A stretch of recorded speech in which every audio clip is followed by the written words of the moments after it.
अस्सलाम वालेकुम। क्या हाल चाल है सबका? यकीनन बिल्कुल ठीक ठाक होंगे और रोज़े भी अच्छे से गुजार रहे होंगे। तो अल्हम्दुलिल्लाह मैं भी बिल्कुल ठीक हूँ और मेरे रोज़े भी अच्छे जा रहे हैं। तो यहाँ आज का व्लॉग मैं स्टार्ट कर रही हूँ दोपहर के 1 बजे से। तो आज सुबह से लेके अब तक कुछ भी नहीं किया था। मैंने एक ड्रामा शुरू किया हुआ है, रक्से बिस्मिल। कौन से चैनल पे लगता है? हम चैनल पे लगता है। बहुत अच्छा ड्रामा है। तो मैंने उसके ना 2-3 एपिसोड्स देखे थे, मुझे अच्छा लगा था। तो उसके बाद मैंने उसके काफ़ी सारे एपिसोड देखे। अब ये नहीं पता कि आज जो देखा था वो कौन सा था। तो उसके बाद जुम्मे का दिन था, सूरत काफ पढ़नी थी, वो पढ़ी। फिर किचन में आई और आटा गूंधा। दूसरी साइड पे मम्मा ने सालन बनाना था, मम्मा सालन बना रही थी। और आज मेरा बहुत अच्छा दिन गुज़रा। आज मैं बहुत खुश थी और आज मेरे में इतना लेज़ीपुना भी नहीं था। मतलब बहुत अच्छा दिन था आज का। पहले के जो दिन गुज़रे ना, उसकी निस्बत आज का दिन मेरे लिए कुछ ज़्यादा ही स्पेशल था। अच्छा खैर, पहले मैं बता दूँ, आज हम लोगों ने बनाया था आलू मटर गोश्त। और उससे पहले जो हमने मटर केला कीमा करेला बनाया था, वो हमने 2 दिन चलाया था। क्योंकि खाया नहीं जाता ना सालन इतना, और लवाजमात साथ होते हैं तो सालन फिर वैसे ही पड़ा रहता है। तो फिर इसलिए हमने उस सालन को 2 दिन रखा, क्योंकि कल शवारमा था तो वैसे ही नहीं सालन खाया गया। जो अभी मैंने आपको चने दिखाए हैं वो मैंने फ्रूट सैलेड के लिए बॉईल कर रही थी हांडी में। तो यहाँ टमाटर हम लोग फ्रीज़ करके रखते हैं, तो उसके छिलके उतार के कूट के डालने थे सालन में। अच्छा, आज मैं सारा दिन लेज़ी नहीं थी, अभी बोलने में इतना लेज़ी पुना आ गया है ना। तो यहाँ मैंने टमाटर डाल दिए। अब मैं अच्छे से भुनाई करी थी। मम्मा अंदर फूफा फूफी लोग आए हुए थे, उनके पास बैठी थी। तो मैंने कहा था ये जो काम है ना, ये मैं करूँगी भुनाई वाला। तो मैंने मम्मा से पूछे बगैर ही टमाटर कूट के डाल दिए थे। और आप यकीन करें, जब सालन बन रहा था इतनी अच्छी खुशबू आ रही थी ना, बड़े मज़े की खुशबू आ रही थी। और कलर देख के तो वैसे ही बंदे का दिल ललचा रहा था। और फूफा फूफी लोग इतने दिनों बाद आए थे। और हम लोग आज ही बात कर रहे थे कि काफ़ी दिन हो गए हैं अंकल और आए फूफा आए नहीं हैं, तो माशाल्लाह से वो लोग आ गए। फिर मम्मा इसलिए उनके पास बैठी थी। मैंने कहा था अफ्तारी भी जल्दी टाइम गुजर जाता है, तो इसलिए पहले काम ख़त्म कर लूँ, फिर मैं अंदर जाके उनके पास बैठ जाऊँगी। तो अभी मैं यहाँ पे काम वगैरह कर रही थी, बर्तन वगैरह धो रही थी, शेल्फ़ वगैरह साफ़ कर रही थी। तो मम्मा फिर आ गई कि अच्छा नहीं लगता अंदर जाके बैठो। तो हालांकि मेरी फूफो को पता है कि अगर मैं किचन में काम कर रही हूँ ना, तो मैं जब तक मेरा काम ख़त्म नहीं हो जाता ना, मैं अगर अंदर मेहमान बैठे हुए ना, मैं नहीं जाती। मेरी शुरू से यही आदत है, क्योंकि मेरा ख़्याल है कि बंदा मेहमानों के पास बैठ जाए तो वो फिर टाइम वेस्ट होता है। अगर आपके किचन में काम पड़ा हुआ है या इधर उधर कोई भी काम आप कर रहे हैं, वो छोड़ के आप चुप करके जाके बैठ जाए। यही आदत है कि मैं थोड़ा सा काम करके मेहमानों के पास जाती हूँ। ये नहीं कि नहीं जाती हूँ, 2-3 मिनट बैठती हूँ, फिर भागती हूँ और अपना काम करती हूँ, फिर चली जाती हूँ। मतलब कि मैं अपना काम रोकती नहीं हूँ, और ये मेरी शुरू से ही आदत है। तो यहाँ ये मैं अब चीज़ें समेट रही थी, शेल्फ वगैरह साफ़ करनी थी, क्योंकि किचन साथ साथ सिमटता रहे ना, साफ़ सुथरा रहे, तो फिर वो ज़रा इजी होता है। लेकिन जब एकदम सारा साफ़ करने वाला होता है ना, फिर वो ज़रा ज़्यादा सा बर्डन लगता है, और मुझे तो वो कुछ ज़्यादा ही बर्डन लगता है। तो इसलिए मेरी आदत है, अगर हम किचन में खाना बना रहे हैं या सालन पका रहे हैं, तो जो शेल्फ़ वगैरह है, सिंक वगैरह है और चीज़ें बिखरी हुई हैं, उनको साथ साथ समेटते जाना और शेल्फ़ को साथ साथ साफ़ करते रहना, ताकि बर्डन ज़्यादा ना पड़ जाए। क्योंकि 10 मिनट बाद भी उसने ही करना है जो किचन में खाना बना रहा है, और जो 10 मिनट पहले हैं तब भी उसने ही करना है। तो अगर पड़ा रहेगा, फ़ायदा कोई भी नहीं। इसलिए बंदा साथ साथ ही काम करता रहे। लेडीज़ ऐसी हैं कि वो सारा किचन बिखरा पड़ा है, बस सालन बनाया है और अंदर चली गई हैं, या ड्रामा देख रही हैं, या बैठ के फ़ोन पे बात कर रही हैं। ये नहीं कि बंदा अपना काम ख़त्म कर ले। और कुछ औरतें ऐसी हैं जो सिर्फ सफाई करती रहेंगी, सफाई करती रहेंगी, ये गिर गया वो गिर गया। मतलब हर हर टाइप की मैंने लेडीज़ देख ली हैं। कुछ औरतें सालन पकाने में ही 3-4 घंटे लगा देती हैं, और कुछ औरतें सफाई करने में ही 3-4 घंटे लगा देती हैं। हालांकि मेरे ख्याल में इतना कोई काम नहीं होता है सालन का या किचन का। बंदा चलो जी 1 घंटे में सालन बनाया, 10-15 मिनट में सफाई की, 10 मिनट में बर्तन धुल गए, चल वही बंदा फारग अंदर। और माशाल्लाह से मेरी फैमिली में हर टाइप की लेडी पाई जाती है, हर टाइप की। और मैं यहाँ कोई बुराई शुराई नहीं करी, मैं सिर्फ फ़न में कर रही हूँ बात, जो भी कर रही हूँ। तो यहाँ मैं इसलिए सारा काम समेट रही थी। आज जो मैंने रेसिपी बनानी थी उसका कोई इतना काम नहीं था, बस छीलना था और कटिंग वगैरह थी। तो यहाँ जब किचन साफ़ हो जाता है ना, फिर मुझे सुकून मिल जाता है, क्योंकि हर बंदे की अपनी आदत होती है। जब तक किचन साफ़ ना होना, मुझे अगला काम करने में मज़ा नहीं आता है। भले वो बाहर का ही, सहन का या डाइनिंग टेबल का, डाइनिंग रूम का, किसी कमरे का कोई भी काम हो ना, मुझसे वो काम नहीं होता जब तक किचन साफ़ ना हो जाए। अब ये मम्मा अंदर से उठ के आई थी, क्योंकि सालन एक दफ़ा मम्मा ने देखना था और अभी नमक डालने वाला था, तो ये मम्मा नमक डाल रही थी और मैं चूल्हा साफ़ कर रही थी। तो इसके बाद बर्तन धोने के बाद मैंने भी अंदर से ले जाना था। और जब मैं अभी बैठी हूँ जाके, तो आमना आ गई। तो अभी अंकल और पुप्पो तो चले गए थे, फिर मैंने कहा आमना तुम ऐसा करो कि अफ्तारी का तो टाइम करीब करीब है, ऐसा करो कि तुम कमरों में से झाड़ू निकाल दो और मैं ना किचन धो लेती हूँ। फिर उसने झाड़ू निकाले, मैंने फटाफट किचन धोया और फिर मैं अपनी रेसिपी की तरफ गई और फिर मैं सुकून से वो वाला काम किया।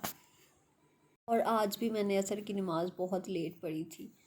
अच्छा, तो ये जो मैंने आज वो फ्रूट सैलेड बनाना था, उसके लिए एक आलू की ज़रूरत थी। क्या हुआ था कि मेरे पास अमरूद नहीं था, उस अमरूद की जगह मैंने ना आलू मैंने कहा डाल लेती हूँ। ज़रूर हमने लकीर के फ़कीर बनना, और मैं वाकई में लकीर की फ़कीर नहीं बनती हूँ। मैं अगर कोई रेसिपी देखती हूँ, ज़रूरी नहीं है कि जो उसने बताया आपने वही डालना है। तो अपने अपने मेंबर की और मिकदार की भी बात होती है, तो मैं थोड़ी बहुत चेंजिंग कर लेती हूँ।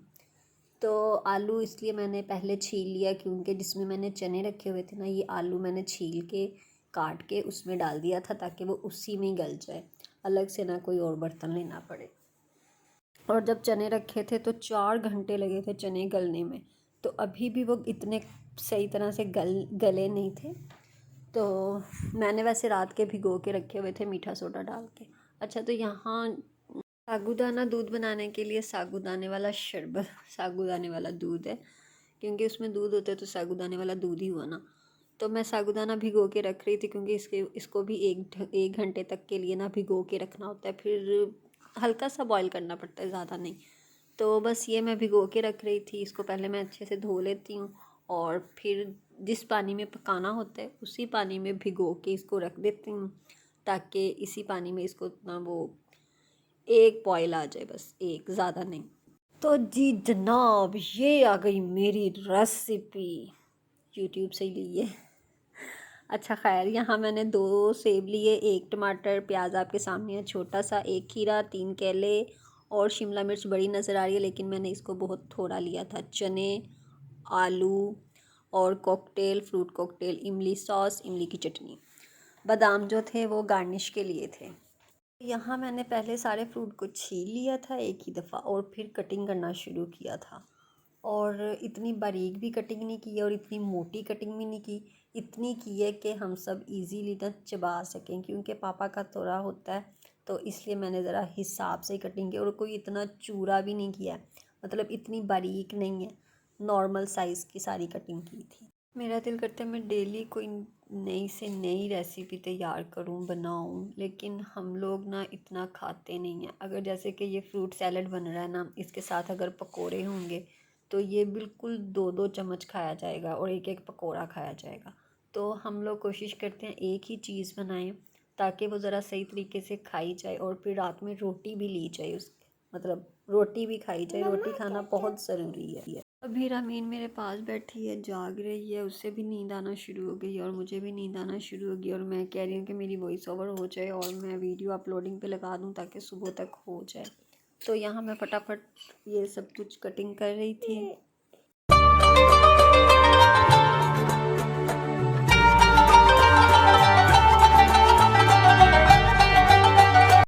तो यहाँ पे सारा फ्रूट मैंने कटिंग कर लिया था। अब जो चने थे वो मैं इसमें ऐड किए, और क्या था, आलू, वो इसमें ऐड किए।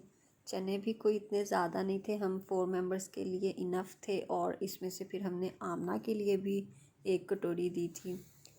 और ये फ्रूट कॉकटेल का जो छोटा टिन होता है मैंने वो इसमें ऐड किया सारे का सारा। और ये जो चम्मच है ये मैंने 5-5 चम्मच इसमें ऐड किए थे। 5 चम्मच सॉस के और 5 चम्मच ही केचप के। और इतनी मज़े की कोई ये केचप है और सॉस है ना, खट्टा मीठा टेस्ट आता है। पहले लग रहा था कि इसमें शिमला मिर्च होगी, प्याज होगा, पता नहीं कैसा टेस्ट होगा, लेकिन बहुत मज़े का बना था। लोगों की इफ्तारी हेल्दी भी हो जाती है और मज़े वाली भी हो जाती है, स्पाइसी भी हो जाती है, मतलब दोनों चीज़ें आ जाती हैं। तो यहाँ मैं आज जेली डालनी थी, बस दिल कर रहा था जेली वाला दूध बनाऊँ। और फिर मैंने इसको जेली को बिल्कुल छोटे छोटे पीसीज इसलिए किया था कि गिलास में भी इजीली आ जाए और मुंह में भी इजीली चला जाए, क्योंकि जेली होती है नीचे बैठ जाती है, उसको फिर शेक करना पड़ता है, फिर मुंह में डालना पड़ता है। तो बाकी मैंने ये ज़्यादा थी, थोड़ी सी मैंने फ्रीज़र में रख दी शॉपर में डाल के, और बाकी जो थी वो मैंने जग में डाल दी दूध में। और इतना मज़े का आज ये दूध बना था ना, जेली और साबूदाना रूह अफ़ज़ा, मतलब बहुत मज़े का लग रहा था। हेल्दी ड्रिंक भी हो गई और मज़े वाली भी हो गई। तो यहाँ ये मैं इसमें डाल रही हूँ। और रामीन को अभी मैंने गोदी उठाया हुआ है और टहल रही हूँ यहाँ कमरे में, ताकि ये सो जाए। ये सोएगी तो फिर मैं भी इजीली सो जाऊँगी। ये देखिए कितना मज़े का लग रहा था। यहाँ मम्मा प्लेट्स बना रही थी। ये था हमारा अफ्तारी का टाइम। ये खा पी लिया हमने। अच्छा, यहाँ बैठे अफ्तारी के बाद हम लोग बात कर रहे थे खाने की, कि हमसे एक एक चीज़ ही नहीं खाई जाती है। तो पता नहीं लोग इतनी डिशेस बनाते हैं और कैसे खा लेते हैं। हमसे एक ही डिश बनाओ तो वही नहीं खाई जाती है। और लोग दही भरे, चना चाट, समोसे, पकोड़े, चिप्स और भी बहुत सी डिशेस हैं जो बनाते हैं और खाते भी, ये नहीं कि नहीं खाते हैं। और हम अगर रोटी खाने लगते हैं तो एक रोटी से ज़्यादा खाई नहीं जाती। हमने सिर्फ वो सैलेड खाया था और फिर 2 रोटियां बनाई, और 2 रोटियों में से भी थोड़ी सी रोटी बच गई थी। हम 4 बंदे थे खाने वाले। और मेरी तो पसंद का सालन था, मैंने कहा था मैंने तो खानी है। पहले मैंने कहा था मैं 1 रोटी खाऊंगी, लेकिन मुझसे फिर भी आधी रोटी खाई गई। हमारा कोई सालन अगर बच जाए या कोई भी चीज़ बच जाती है ना, हम अपने साथ वालों को दे देते हैं, क्योंकि वो कौन सा ख़राब होती है या बासी हो जाती है या बहुत दिन की पड़ी होती है, ताज़ा ही होती है। और कभी ऐसा करते हैं कि जो सालन हम बनाते हैं उसमें से भी सालन साथ वालों को दे देते हैं, क्योंकि वो ज़रा ग़रीब है। तो इस तरह हमें किसी न किसी की मदद कर देनी चाहिए, जो हमारी गली में, हमारे मोहल्ले में है, जिसका हमें पता है कि इसको इस चीज़ की ज़रूरत है। लोग ऐसा करते हैं कि फ्रिज में चीज़ गलती सड़ती रहती है, उठाते हैं, जानवरों को या चिड़ियों को डाल देते हैं, तो बंदा ख़राब होने से पहले ही किसी को दे दे, ताकि किसी के मुंह का निवाला बन जाए, कोई बेचारा गरीब ही खा सके। इस दफ़ा तो मुझे और मम्मा को इतना अच्छा हो लगता है कि हम साथ वालों को, मतलब जो हमारी आमना है, उसको डेली हम अफ्तारी देते हैं, और वो इतनी खुश होती है कि बस उसके चेहरे से खुशी टपक रही होती है कि आज आंटी ने और आपी ने मुझे ये दिया है खाने के लिए। और जब उसका रोज़ा ना भी हो तो घर पे जब आती है, मैं रमीन के लिए अगर कुछ बनाती हूँ तो उसके लिए भी, आज वो सैंडविच खा रही थी और इतनी खुश हो रही थी कि मुझे सैंडविच दिया है खाने के लिए। बहुत गरीब है वो, पठान है, लेकिन उसके अब्बू का कभी काम होता है कभी नहीं होता है, बहुत गरीब से लोग हैं। हाँ, रोटी वगैरह खाने के बाद, खाना वाना खाने के बाद, सारे काम समेटने के बाद, चाय पीने के बाद, ईशा की नमाज़ पढ़ने के बाद हम लोग ऊपर आ गए थे। लेकिन ऊपर आने के बाद अभी तक मैं और रमीन जाग रहे हैं। रमीन मेरे कंधे के साथ लग के सो चुकी है। तो इसके बाद अब मैं चाय बनाऊंगी वीडियो में, अभी नहीं, अभी तो मैं सोने लगी हूँ। यहाँ एक मज़े की बात बताऊँ, जब मेरी मम्मा रोटी बनाती थी, मैं छोटी होती थी, 10 साल की थी शायद, तो जब मम्मा रोटी बनाती थी ना, वो थोड़ी फूलती थी और मैं कहती थी कि आप इसको ऊपर ही रख दें ताकि ये सारी फूल जाए। तब इतनी अकल नहीं होती थी कि सारी रखेंगे तो ये जल जाएगी, इसको पलटना होता है। तो पहले मेरी रोटी बहुत फूलती थी, लेकिन अब ना कम फूलती है, पता नहीं क्यों कम फूलती है। लेकिन जब अपने पापा के घर पे होती थी तो मेरी रोटी बहुत फूलती थी। बात मुझे बहुत याद आती है कि आप इसको चूल्हे पे रख दें ताकि ये सारी फूले।